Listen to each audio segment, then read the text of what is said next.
The hexagonal close packed structure, the HCP, is the next structure we're going to build. Examples include magnesium and zinc. And both the FCC and the HCP have the same packing fraction or packing density, the ratio of volume occupied by atoms divided by the volume of the unit cell. And both are more densely packed than the body-centered cubic, which is more densely packed than the simple cubic. This model is built with the full moon base and the L template, and I've already inserted the rods, and you can see the shaded area where we're going to be adding our atoms or our spheres. And so we'll put on the first layer.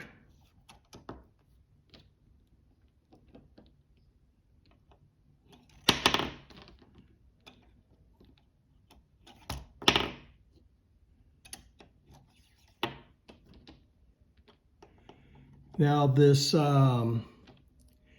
first layer, this is the one that was a diagonal cut through the FCC structure. It had the same packing density, it had the same arrangement as that diagonal cut. And you can see that the central sphere is, if it's an atom, would be bonded to 6 neighbors. Now the HCP, the hexagonal close packed, is an AB type of stacking. So let's start the next layer. The next layer is going to be over indentations in the first layer.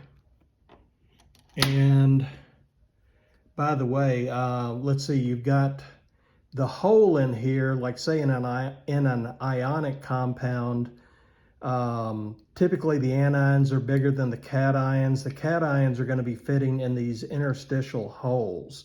Now they would, push the anions out a little bit, but you see you've got 3 atoms below this atom right here, so that would make a tetrahedral hole. Okay, and let's finish the second layer. And so let's see, one of the things you're thinking about is coordination number. So I mentioned that that central atom in that first layer had 6 neighbors. It's now got 3 neighbors above it. And if there was a layer below it, you would have 3 neighbors below it. The 3 neighbors below this would have the same arrangement. They would be directly under these 3 spheres. And then I'll put the next layer on, and that next layer is going to be right above the first layer. So again, we will have a layer with a central atom and 6 neighbors. And there you go. Like I said, the packing fraction, the amount of empty space, the packing fraction is the amount of occupied space in a unit cell, is the same in the hexagonal close packed as the face-centered cubic. It's harder to calculate for the hexagonal close packed because it doesn't form a nice cubic arrangement, but it can not so easily be shown that they have the same packing fraction.